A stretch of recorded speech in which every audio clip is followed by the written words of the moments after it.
रामपुर नाम के एक छोटे से गांव में, गांव के आखिरी छोर पर एक पुराना सा मिट्टी का घर था। उस घर में दो अनाथ बहनें रहती थीं। बड़ी बहन का नाम आशा था और छोटी बहन का नाम गुड़िया था।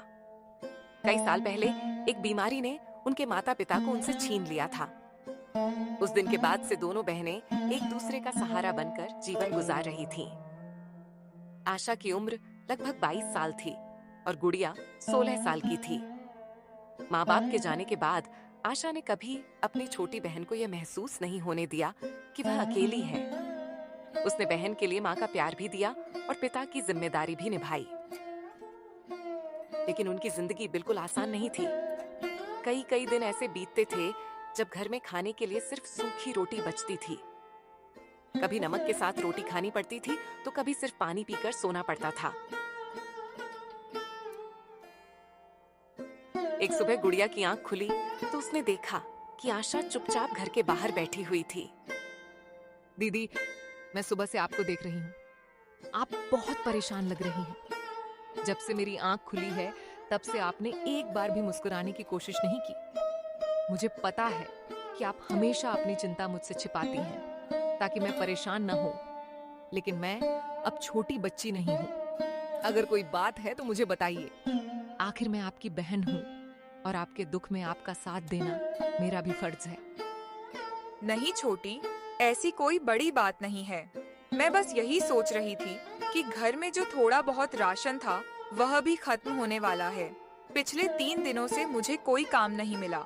जिन खेतों में मैं मजदूरी करती थी वहाँ भी अभी काम बंद है। लेकिन तू चिंता मत कर, जब तक मैं जिंदा हूँ तब तक तुझे किसी चीज की कमी नहीं होने दूंगी, चाहे मुझे कितनी भी मेहनत क्यों न करनी पड़े। दीदी, आप हर बार यही कहती हैं कि मुझे चिंता नहीं करनी चाहिए, लेकिन क्या आपने कभी सोचा है कि मुझे आपकी कितनी चिंता होती है?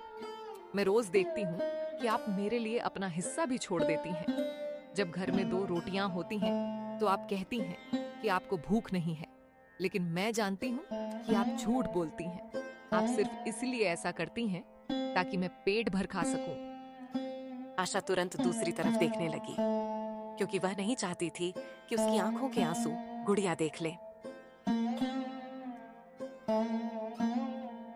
उस दिन दोनों बहनें काम की तलाश में गांव के दूसरे हिस्से में गईं। लेकिन जहां भी गईं, उन्हें निराशा ही मिली। किसी ने कहा काम नहीं है, किसी ने कहा कल आना, और कुछ लोगों ने तो उनकी बात सुनना भी जरूरी नहीं समझा। शाम तक दोनों थककर घर लौट आईं। घर पहुंचते ही गुड़िया ने देखा कि घर में सिर्फ एक रोटी बची हुई है। दीदी, यह आखिरी रोटी है। हम दोनों इसे आधा आधा बांटकर खा लेते हैं। नहीं छोटी, तू पूरी रोटी खा ले। मुझे बिल्कुल भूख नहीं है। मैं दिन में ही खेत वाले भैया के यहाँ खाकर आई थी। गुड़िया तुरंत समझ गई कि आशा फिर झूठ बोल रही है। दीदी, आप मुझसे सच क्यों छिपाती हैं? मैं जानती हूँ कि आपने आज सुबह से कुछ नहीं खाया। अगर आप खाना नहीं खाएंगी तो मैं भी नहीं खाऊंगी। हम दोनों ने बचपन से हर मुश्किल साथ झेली है, तो अब खाना भी साथ खाएंगे और भूखे भी साथ रहेंगे। उसने आधी रोटी तोड़ी और दोनों बहनों ने उसे पानी के साथ खाया। रात हो चुकी थी। दोनों बहनें सोने की कोशिश कर रही थीं, लेकिन भूख की वजह से किसी की आंखों में नींद नहीं थी। तभी गुड़िया धीरे से बोली, दीदी, आपको याद है जब माँ जिंदा थी तो वह कहा करती थी कि बुरे दिन हमेशा नहीं रहते। उस समय मैं बहुत छोटी थी और उनकी बात समझ नहीं पाती थी, लेकिन आज जब मैं आपके साथ इतने संघर्ष देख रही हूँ तो लगता है कि माँ सही कहती थी। शायद भगवान हमारी परीक्षा ले रहे हैं। एक दिन जरूर ऐसा आएगा जब आपको इतना संघर्ष नहीं करना पड़ेगा। मुझे अपने लिए कोई चिंता नहीं है छोटी। मैं सिर्फ यही चाहती हूँ कि तेरे सारे सपने पूरे हों। जब तू हंसती है तो मुझे लगता है कि दुनिया की सारी खुशियाँ मेरे पास हैं, और जब तू उदास होती है तो मुझे ऐसा लगता है जैसे मेरा अपना दिल दुख रहा हो। दोनों बहनें बातें करते करते सो गईं। लेकिन उन्हें नहीं पता था कि अगले दिन उनकी जिंदगी में एक ऐसी घटना होने वाली है जो सब कुछ बदलने की शुरुआत बनेगी।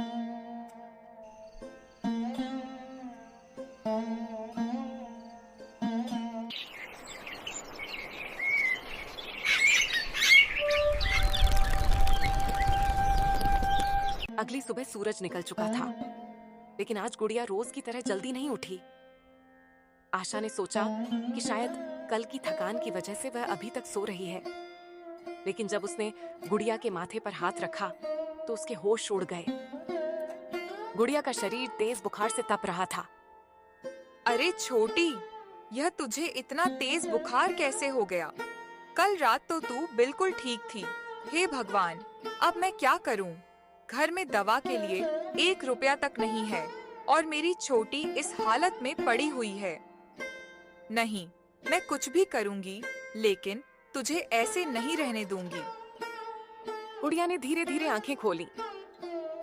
दीदी, आप परेशान मत होइए।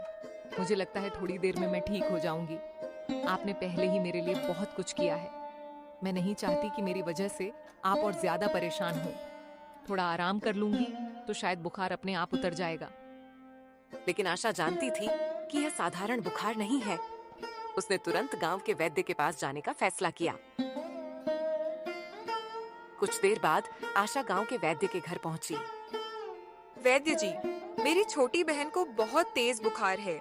वह ठीक से उठ भी नहीं पा रही। कृपया मेरे साथ चलिए। मैं आपके पैसे अब भी नहीं दे पाऊंगी, लेकिन मजदूरी करके धीरे धीरे चुका दूंगी। बस मेरी बहन को देख लीजिए।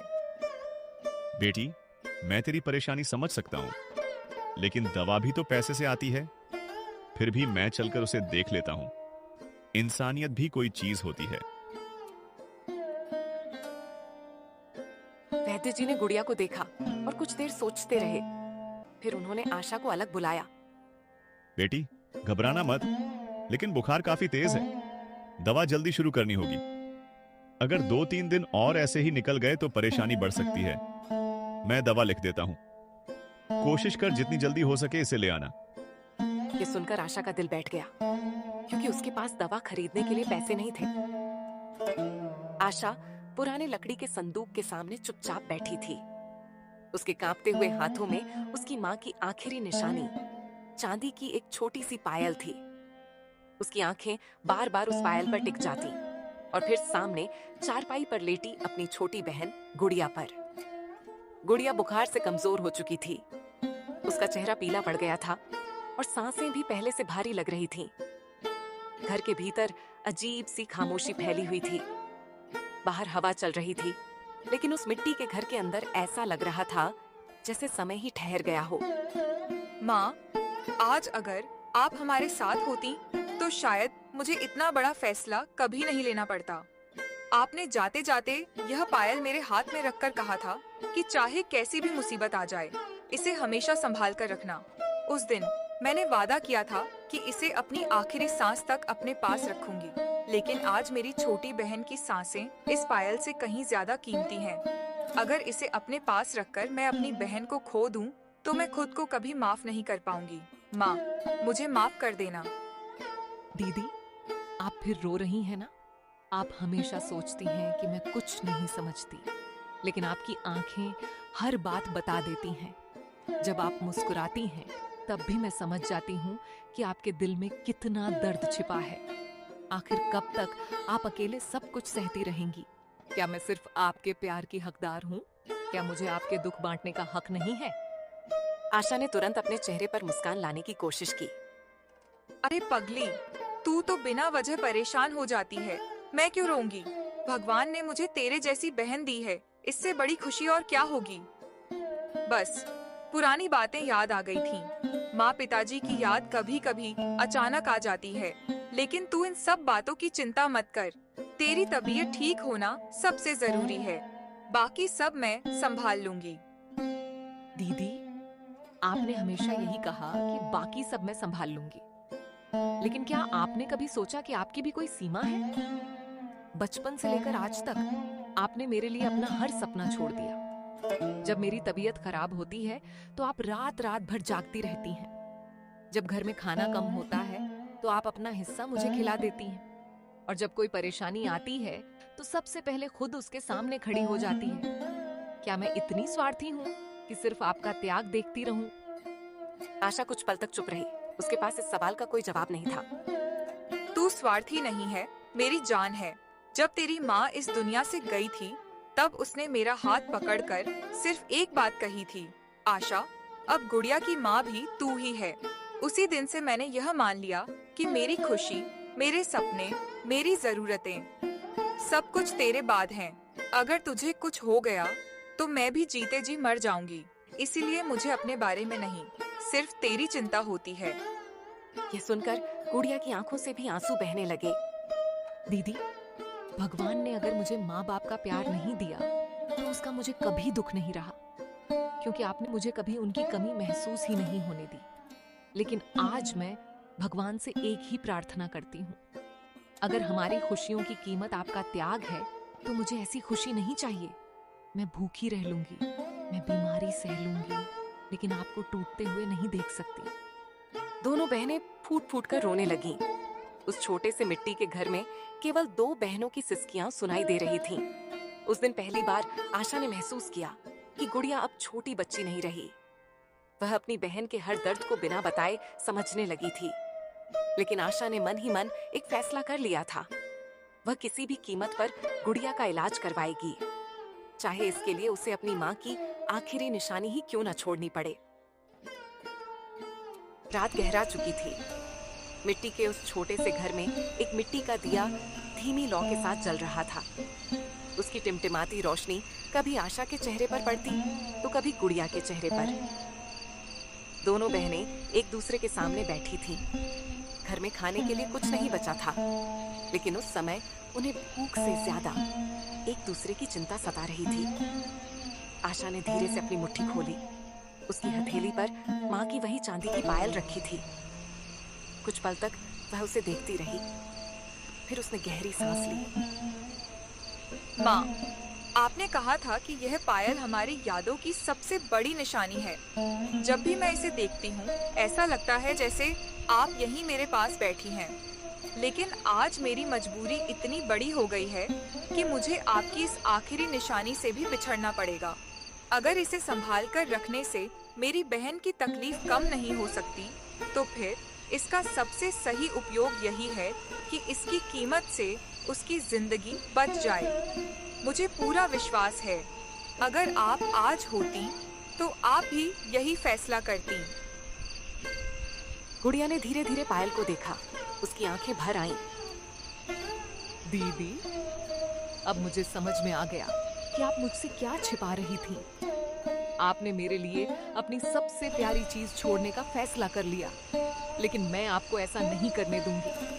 अगर मेरी दवा के लिए माँ की आखिरी निशानी बेचनी पड़े तो मुझे ऐसी दवा नहीं चाहिए। मैं माँ की याद को पैसों में बदलते हुए नहीं देख सकती। मुझे दर्द होगा, बहुत दर्द होगा। पगली, माँ की निशानी सिर्फ यह पायल नहीं है। माँ की सबसे बड़ी निशानी तू है। जब मैं तुझे देखती हूँ तो मुझे माँ की मुस्कान दिखाई देती है। तेरी बातों में उनकी ममता सुनाई देती है। अगर आज तुझे कुछ हो गया तो यह पायल मेरे किस काम आएगी? यह सिर्फ चांदी का एक टुकड़ा रह जाएगी। लेकिन अगर तू मेरे साथ रही तो मुझे हर दिन ऐसा लगेगा कि माँ भी हमारे साथ हैं। इसलिए मुझे मत रोक। यह फैसला मैंने सोच समझ कर लिया है। गुड़िया अब अपने आंसू नहीं रोक पाई। वह फूट फूट कर रोने लगी। दीदी, मैं भगवान से हमेशा यही शिकायत करती थी कि उन्होंने हमसे हमारे माँ बाप क्यों छीन लिए, लेकिन आज लगता है कि उन्होंने मुझे दुनिया की सबसे अच्छी दीदी देकर वह कमी पूरी कर दी। आपने कभी मुझे अकेला महसूस नहीं होने दिया। आपने अपने हिस्से की हर खुशी मुझे दे दी। अगर कभी भगवान मुझे मौका दें तो मैं आपकी हर तकलीफ अपने हिस्से में ले लूं। बस आपको कभी रोते हुए न देखूं। मेरी छोटी, जिंदगी में सुख दुख आते रहते हैं, लेकिन याद रखना, मुश्किल समय हमेशा नहीं रहता। आज हमारी परीक्षा है, कल शायद हमारी खुशियों का दिन भी आए। मैं नहीं जानती कि वह दिन कब आएगा, लेकिन इतना जरूर जानती हूँ कि जब तक मेरी सांस चल रही है, मैं तुझे किसी भी मुसीबत के सामने अकेला नहीं खड़ा होने दूंगी, चाहे मुझे अपनी हर खुशी क्यों ना छोड़नी पड़े। दोनों बहनें देर तक बैठी रहीं। बाहर रात और गहरी होती जा रही थी, लेकिन उस छोटे से घर के अंदर 2 बहनों का प्यार हर अंधेरे से बड़ा था। आशा ने मन ही मन निश्चय कर लिया था, सुबह होते ही वह माँ की पायल लेकर निकलेगी। लेकिन उसे बिल्कुल भी अंदाजा नहीं था कि उस एक फैसले के बाद उसकी जिंदगी धीरे धीरे एक नए मोड़ की ओर बढ़ने वाली है।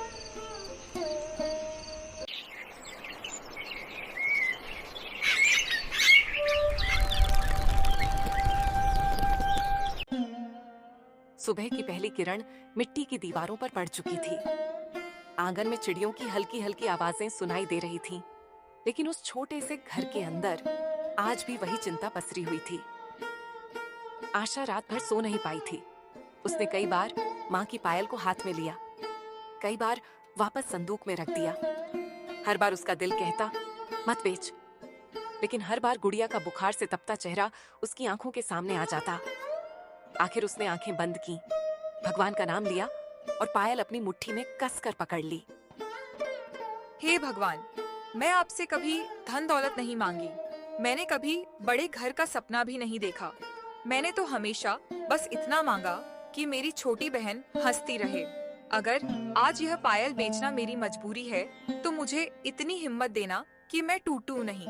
और मेरी एक प्रार्थना और है, मेरी बहन को जल्दी ठीक कर दीजिए। उसके सारे दुख मुझे दे दीजिए, लेकिन उसकी मुस्कान कभी मत छीनिए। इतने में गुड़िया की आंख खुल गई। वह धीरे धीरे उठकर बैठी।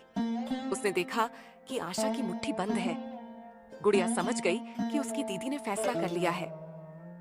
दीदी, क्या आपने सचमुच तय कर लिया है? क्या आप कोई दूसरा रास्ता नहीं बचा? मैं जानती हूँ कि आपकी मजबूरी बहुत बड़ी है, लेकिन माँ की आखिरी निशानी आपके हाथों से जाते हुए मैं कैसे देखूं? जब भी आप उसे देखती थीं, आपकी आंखों में माँ दिखाई देती थी। क्या आज से वह याद भी हमसे दूर हो जाएगी? यादें कभी किसी चीज में कैद नहीं होती छोटी। अगर ऐसा होता तो माँ पिताजी के जाने के बाद हम उन्हें कब का खो चुके होते। लेकिन आज भी जब तू मुझे दीदी कहकर बुलाती है, तो मुझे माँ की आवाज सुनाई देती है। जब तू मेरे लिए चिंता करती है, तो मुझे पिताजी की सीख याद आती है। माँ की याद इस पायल में नहीं, हमारे दिलों में है, और दिल से कोई याद कभी नहीं बिकती। इसलिए अपने मन को कमजोर मत कर। दीदी, अगर भगवान मेरी बात सुन रहे हैं, तो मैं उनसे यही कहूंगी कि अगले जन्म में भी मुझे आपकी ही छोटी बहन बनाना, क्योंकि माँ का प्यार कैसा होता है ये मैंने आपसे सीखा है। पिता का सहारा कैसा होता है ये भी मैंने आपसे ही जाना है। अगर दुनिया में सबसे अमीर इंसान वह है जिसके पास सच्चा अपना हो, तो मैं दुनिया की सबसे अमीर लड़की हूँ। आशा अब खुद को रोक नहीं पाई। दोनों की आंखों से आंसू बह रहे थे, लेकिन उन आंसुओं में बेबसी कम और एक दूसरे के लिए प्यार ज्यादा था। बस अब तू और कुछ मत सोच। मैं अभी जाती हूँ और जल्दी वापस आ जाऊंगी। जब लौटूंगी तो तेरी दवा भी होगी और कुछ खाने का सामान भी। उसके बाद हम दोनों मिलकर नई शुरुआत करेंगे। मैं नहीं जानती कि भगवान हमारी किस तरह मदद करेंगे, लेकिन मुझे इतना विश्वास है कि जो इंसान हार नहीं मानता, भगवान भी उसका साथ कभी नहीं छोड़ते। आशा ने माँ की पायल अपने हाथ में कसकर पकड़ ली। उसने एक बार पूरे घर को देखा। मिट्टी की दीवारें, पुरानी चारपाई, खाली मटका और अपनी छोटी बहन का मासूम चेहरा। उसने मन ही मन प्रण लिया, मैं खाली हाथ वापस नहीं लौटूंगी, चाहे मुझे कितनी भी मुश्किल क्यों ना उठानी पड़े। और भारी कदमों से बाहर निकल पड़ी।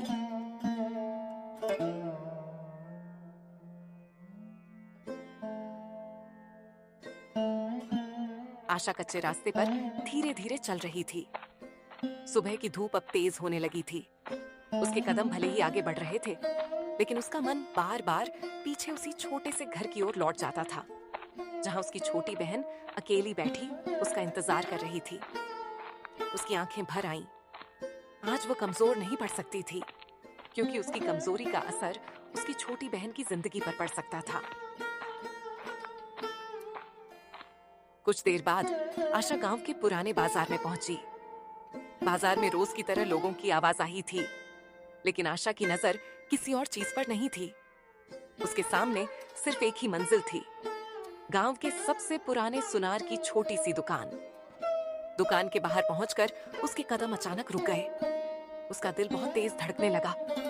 उसे ऐसा लगा जैसे उसके पैर आगे बढ़ने से मना कर रहे हों। उसने गहरी सांस ली, आसमान की ओर देखा और धीरे धीरे दुकान के अंदर चली गई। आओ बेटी, कैसी हो? तुम पहले कभी मेरी दुकान पर नहीं आई। तुम्हारे चेहरे पर बड़ी परेशानी दिखाई दे रही है। अगर कोई बात है तो बिना झिझक कहो। कई बार किसी का दुख बांट लेने से उसका बोझ थोड़ा हल्का हो जाता है। आशा कुछ पल तक चुप रही। उसने कांपते हुए हाथों से अपनी पायल निकाली। उसकी हथेली कांप रही थी, आंखें नम थीं। भैया, यह पायल मेरी माँ की आखिरी निशानी है। उनके जाने के बाद यही एक चीज बची थी जिसे मैंने आज तक अपनी जान से भी ज्यादा संभाल कर रखा। मैंने कभी नहीं सोचा था कि इसे बेचने का दिन भी आएगा, लेकिन आज मेरी छोटी बहन कई दिनों से बीमार है। घर में खाने को भी कुछ नहीं बचा। मेरे पास कोई दूसरा सहारा नहीं है, इसलिए मजबूरी में इसे आपके पास लेकर आई हूँ। अगर हो सके तो इसकी जितनी सही कीमत हो मुझे दे दीजिए। मुझे अपनी बहन के लिए दवा और थोड़ा राशन लेना है। सुनार ने धीरे से पायल अपने हाथ में ली। उसने कुछ क्षण तक उसे ध्यान से देखा। फिर उसकी नजर आशा के आंसुओं पर गई। उसका चेहरा भी गंभीर हो गया।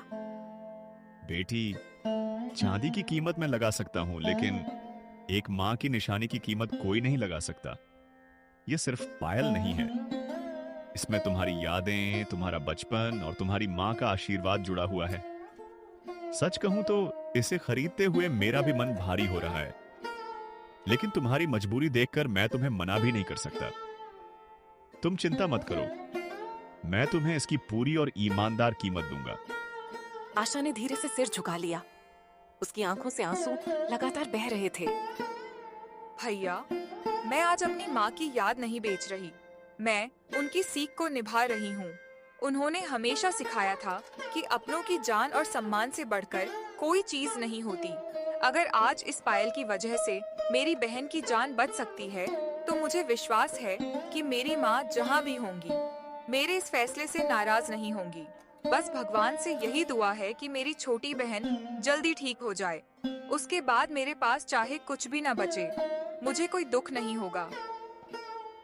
सुनार ने बिना एक शब्द कुछ कहे पैसे निकाले और आशा को दे दिया।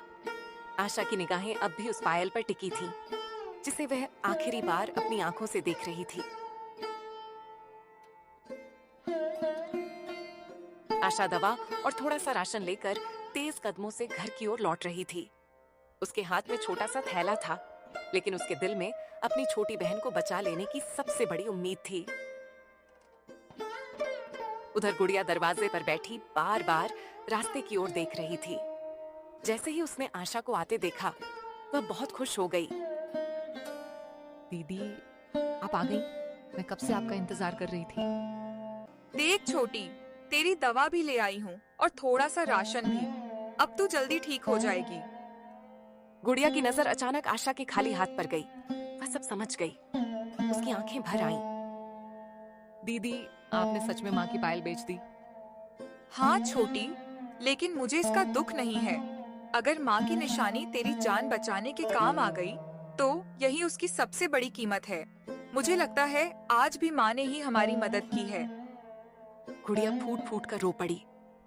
दोनों बहनों की आंखों में आंसू थे, लेकिन उन आंसुओं में दर्द से ज्यादा अपनापन था। कुछ दिनों तक दवा और अच्छे खाने से गुड़िया की तबीयत धीरे धीरे सुधरने लगी। ये देखकर आशा ने राहत की सांस ली। एक दिन सुनार उसके घर आया। बेटी, मैंने बहुत लोगों को देखा है, लेकिन तुम्हारे जैसी ईमानदार लड़की कम मिलती है। जब तक चाहो मेरी इस दुकान को अपना घर समझकर काम करो। आशा ने हाथ जोड़कर उनका धन्यवाद किया। आपने मुश्किल समय में जो सहारा दिया है, उसे मैं कभी नहीं भूलूंगी। मैं पूरी मेहनत और ईमानदारी से काम करूंगी। धीरे धीरे दोनों बहनों की जिंदगी बदलने लगी। घर में फिर से चूल्हा रोज जलने लगा। गुड़िया के चेहरे पर मुस्कान लौट आई। आशा के मन में भी अब डर की जगह भरोसा था। एक दिन दोनों बहनें घर में बैठी थीं। दीदी, आपने मेरे लिए जो किया है, उसे मैं जिंदगी भर नहीं भूलूंगी। पगली, बहनों के रिश्ते में एहसान नहीं होते, सिर्फ प्यार होता है। तेरी खुशी ही मेरी सबसे बड़ी दौलत है।